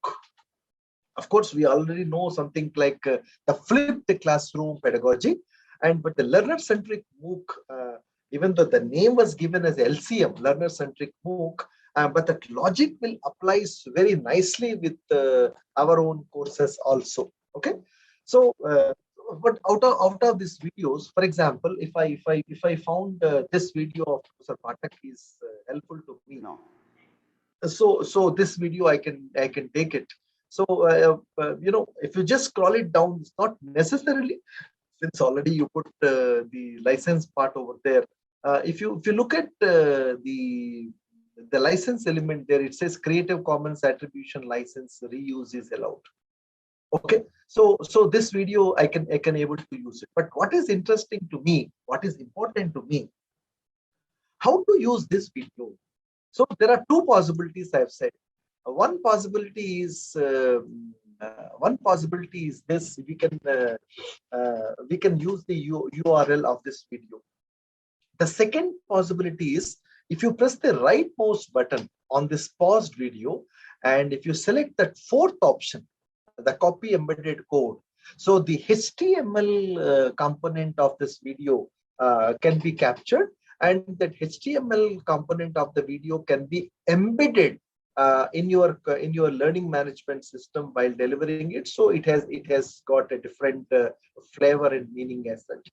Again, it all depends on how creative and how innovative teacher is. Please take to understand, technology is a facilitator. Technology is an enabler. But the outcome of this workshop, like for example, International Faculty Development Workshop on effective teaching of STEM courses, to the extent possible, we are going to use the technology. Of course, without technology we can't. But has it facilitating the reaching the unreached? Has it facilitating to providing the necessary inputs? Those things need to be understood very importantly. Okay, so I can use the copy embedded code of this, and appropriately, these two things need to be stored in this data capturing format, which I've already mentioned to you, so that for every video, whether your own video or the video which has been created by somebody else also can be used. Okay, this is one aspect of this. But there are other aspects also. See, for example, I have collected a video from YouTube, and one way of doing is we can provide that video to the students and as a reading material. That's all.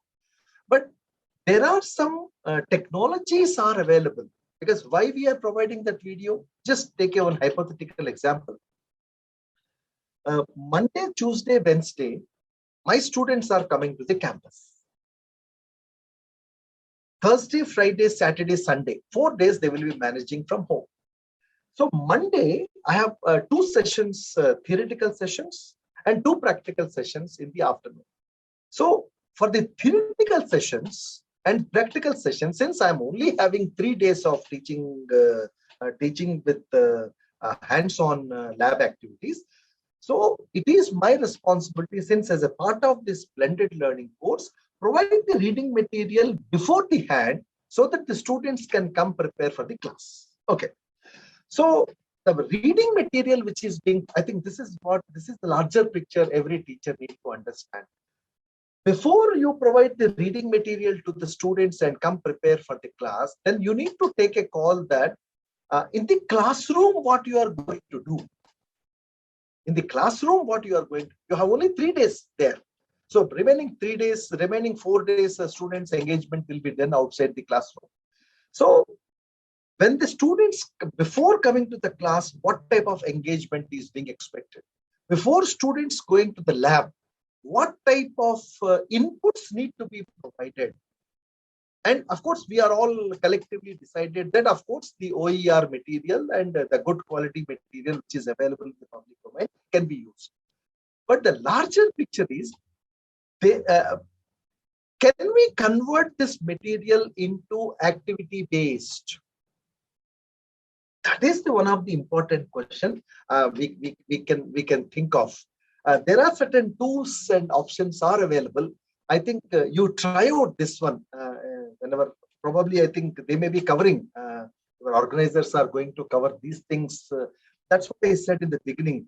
Everything cannot be look in isolation. Everything got it connected with the other things also. So what is the idea? I said, instead of providing the videos to the students, which is supporting the passive learning, starting from the 000 to 10 minutes.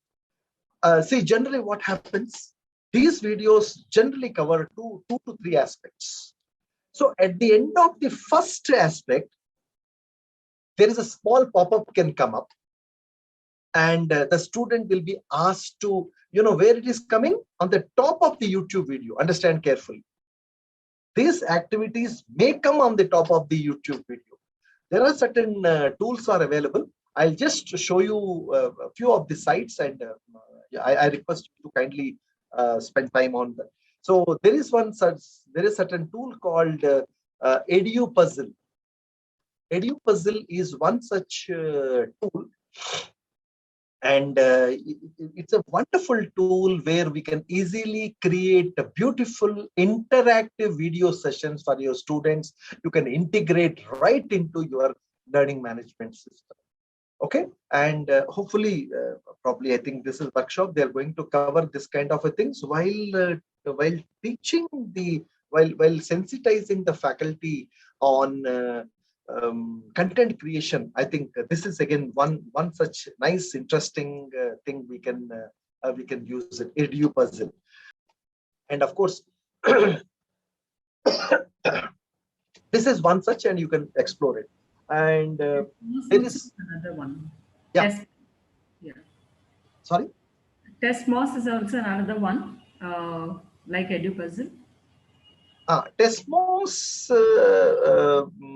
I think, no, that's good, ma'am. But basically, but TestMOS is basically meant for the quiz creation.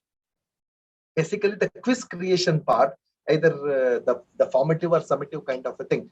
But here, actually, I'll be talking about something where you selected a video, and that video getting paused in 2-3 places, and then, for example, you just take a 10 minutes video, okay, and after exactly completion of the 3 minutes, first the topic is over, before the second topic starts, the video will be paused. The teacher may ask a question, whether a quiz can be asked. A quiz question can pop up on the top of the video, or a poll can be pop up on the top of the video, or something like an open-ended question can be pop up on the top of the video, which creates a lot of interactivity, and you can store those things also. So I think probably during the I don't know whether the video content development tools you are giving an exposure, probably these things are very much there as part of that. There is another tool called Vizia.co, and this is another tool which is very interesting, and you can able to use it. There is another tool which is very popular in this regard, is H5P. And a H5P is again a nice platform, h5p.org. You can create and share rich HTML5 content, and this is again little interesting, so that we can create the interactive quizzes, interactive videos, and as well as the interactive quiz also. So here what happened, you can pick and choose the content which is being available there, and so on and so forth. There are so many tools, but I just mentioned a few of them. EduPuzzle and H5P, and of course Vijaya to a certain extent are going to be a very good tools to which facilitates the creativity and interactivity. Sorry, not creativity, interactivity on the top of the YouTube videos which we are providing. Some of then immediately there is a larger question comes. People often used to say that can I confine to only the YouTube? Yes, because unless and until the video is in the YouTube, you are not going to do that. This is one part. Okay, coming to the images. One of the source of the images we all know very well is about the Google. Okay, the Google.com. For example, if I say I want to find out something on flipped classroom. Okay, I want the image of the flipped classroom. What generally we used to do, just we type the flipped classroom and the keyword, we types this one, and you right click it or left click it, whatever it may be, we'll use to download. I think that kind of things need to stop, because most of the content which is being uploaded there is on copyrighted, so it's better to see that. Otherwise tomorrow, then many of you must be, maybe some question must be lingering on your mind, that why people are not asking, because as long as we are not using to the extent possible, people may not be, but tomorrow definitely they may be asking these questions. So how do I find out the royalty free content from this one? See, first of all, what I said, go to youtube.com, sorry, go to google.com, and in the search box, type the keyword, whatever the keyword you want. After typing the keyword, here you can see several options like all, books, images, videos, so on and so forth. My purpose is to find out royalty free images. Click on images. Then here you can see there is something called tools are there. If you click on the tools, then there are 5 options will be appearing. This is generally appearing for either in your Internet Explorer, Edge, or this one, or any other standard browser. See, of course, you can select the size of the video, size of the image. You can select the color of the image. You can select the type of the image. You can select the time when this image was uploaded. And very interestingly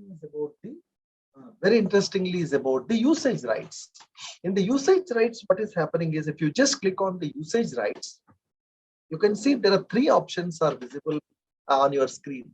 One is about the all, second one is about the Creative Commons licenses. So by default, it shows all. So if I want only Creative Commons material, just click on the Creative Commons. So only the material which has been tagged and available under Creative Commons licensing are visible in front of you. You can take it and of course try to mention the source, whatever it may be, and we can able to use it. This is one way of doing it as far as the Google search engine is concerned. Apart from this, there are some interesting websites are there. One of the website is Flickr, Flickr, Flickr.com is an excellent site where you can get good quality images are available. Flickr.com, of course, here it's always advisable, as suggested earlier also, if you can log in and you can use it, that would be much better. And something like pixels.com. Pixels.com is another site where you can get good quality, royalty free images are available. And something like Pixabay. Pixabay is again another site where you can get good quality. Even to certain extent, Pinterest. Pinterest is also one such site where, of course, some royalty-free stuff is also available over there. So these are all the sites like Pinterest, Pixabay, and Flickr, and also Pixels. Flickr and Pixels. These are all the sites where you can get it. I have collected some good quality material on my own learning portal. If you visit profkshinivas.in, this is the site of mine. Okay, here if you just scroll it down, for the guest there is no username and password. Any material you, and here you can see there is a special exclusive category on OER Creative Commons and reference material. There's good number of content is available over here, and I request all of you kindly use this material to the extent possible. Apart from this, of course, there is something like a list of online study material in open access and UNESCO digital learning solutions. These are the 2 interesting things which they are available during the pandemic time. So I collected and put it on the public domain. So this could be useful for all of you. Okay.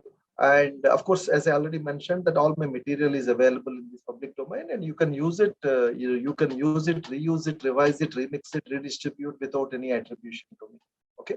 But my only request is whatever you have been using, try to do it with the other faculty members also, so that your knowledge also can be shared with others. Okay. Now coming to the audio, one of the site I just want to show you something like jamendo.com. This is an interesting site which you can able to use it, and it's again where you can get very good quality royalty free stuff is being available over there. Okay, jamendo.com. Sometimes this takes a lot of time to open it, but this is a very good site where you can get good quality royalty free music for the commercial use also can be useful here. Now coming to the last component is about the text material. Okay, and same stuff like google.com and Google advanced search only I'm just talking about. Let's confine to that part. For example, if I say flipped classroom, if I want to find out something in the flipped classroom, so again the same thing here. If you like, for example, I say all, and do the same thing, go to the tools option, and of course if you want to find out the anytime results, and if you click on the stuff, this will be available. And the point is that it all depends on how what material you are going to search, and this search engines are keep changing this stuff which is being available in the public domain as such. This is about the material which is being searched and which is being used for this purpose as such. Let me just take you few more minutes to talk about the one small interesting thing I just want of sharing with you is the repositories. There are some additional repositories. Some of them are already I have mentioned. There is something called African Health OER Network. Excellent material is available and covering almost South African and other continents also. The material has been covered here. BC Campus, I think I already mentioned about, and some of the screenshots are available. And you can get very good quality ebooks are available there, and you can easily download it, and we can able to use it. And of course, then this is about the Commonwealth of Learning, coalcommons.org. This is the place where you can use it. And Open Textbook Library. This is again a revolution, I must tell you, that I think during the pandemic time we have used extensively. So much is being, especially for the higher education faculty, they have been available. And Directory of Open Access Books. This is again a wonderful repository where we can, and it's always advisable that if you can get registered yourself and you can use it, that's more advantageous. And Directory of OER. And of course, this is again a vast collection of material is available. And Merlot, of course, I have already told you about the Merlot, and MIT Open Courseware, I have already told you. And Nigerian Open University Consortium. This is again starting from the philosophy to the education and the computer fundamentals, and so much material is available. And the other initiatives like OER Asia, OER Africa, OER Latin America, and OER Southeast Asia, and many other OER initiatives are there. And I request all of you kindly spend some time on accessing the content to do this. NPTEL, of course, our own Indian initiative where it is being available there, we can use it. And OER Commons, as already I have mentioned, and Open Learn. This is again a wonderful platform where you can get good quality material. OpenStack's free and flexible textbooks and resources are available. Skill Commons. Skill Commons is another site where again a good quality is available. Sailor, and so on and so forth. Just to summarize this, just one point I just want to bring. So much material is available there in the public domain. But what is important is two things. first and foremost thing, we should have a clarity about what material is required and what level of material is required. Often we used to carry it away. Like I just want to mention 2 minutes. Madam, can I have another 2 minutes more? Because it's already overshooted the time. Probably another session must be there. Yes, sir, you can have, no problem. Yeah, just 2 minutes. I don't want to take much of the time. See, the pedagogy is again very, very important here. The pedagogy, one is about the flipped classroom pedagogy. In this blended learning, this will be much use.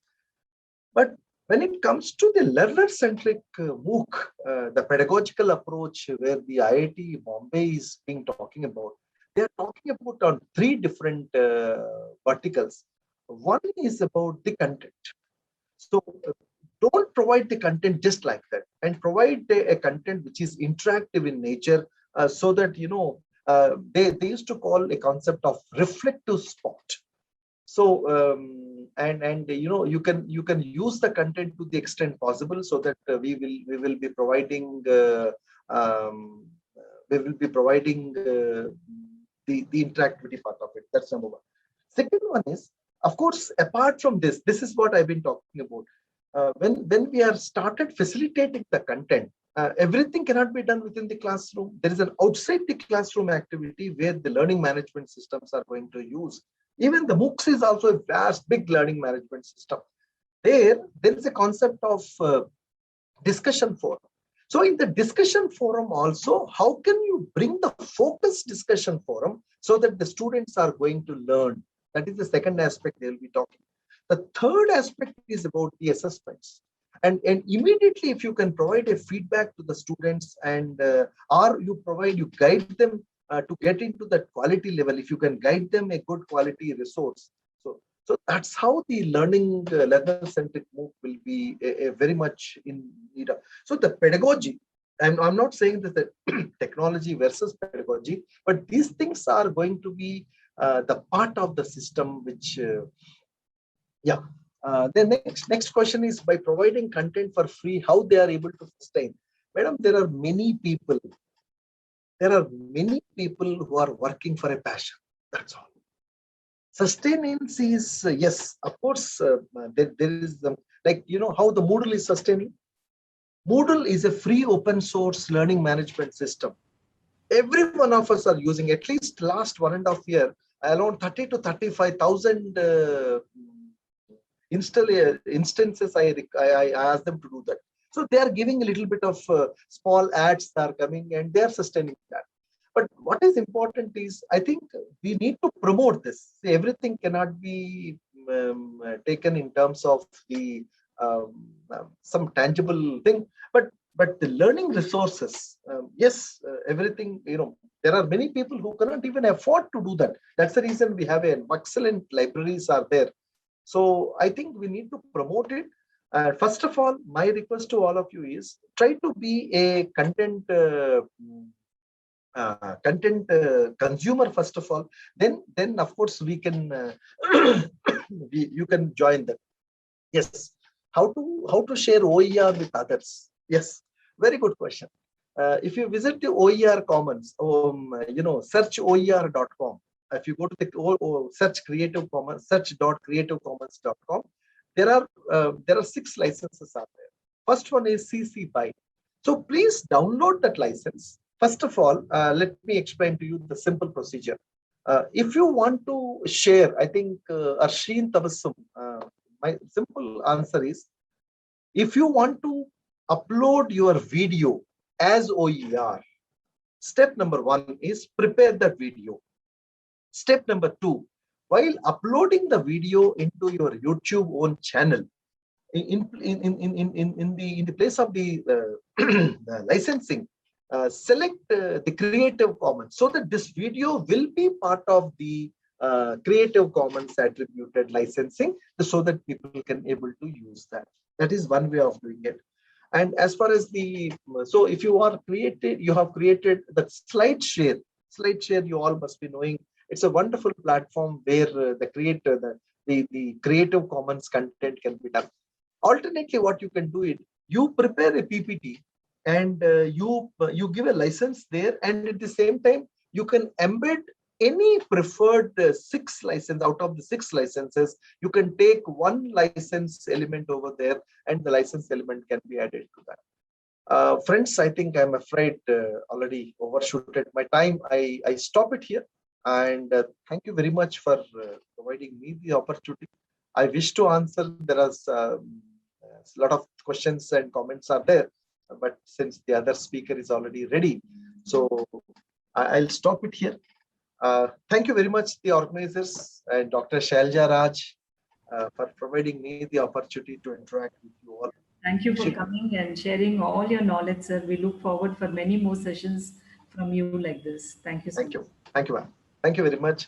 All the best and keep in touch and stay safe and wear the mask and keep the social distance. Yes. God bless you. Thank you. Thank you, sir. I now call on Ms. Malti Verma to propose the vote of thanks. Thank you so much, sir, for enlightening us with your expertise. You have helped us learn the practicalities involved in teaching nowadays. It has also made us understand that usage of OER is not going to end with the pandemic. It's time to welcome the blended teaching, as this seems to be the need of the hour. Very rightly said, sir, we have moved unknowingly into a pulled mode of learning from a push mode of learning. We are immensely thankful for the large information provided by you on the available OER resources. Your valuable inputs will definitely help us to do our teaching more interesting to students so that more learning is attained by our students. Also, we teachers understand from your talk that it is high time we update our teaching style. Thank you so much, sir.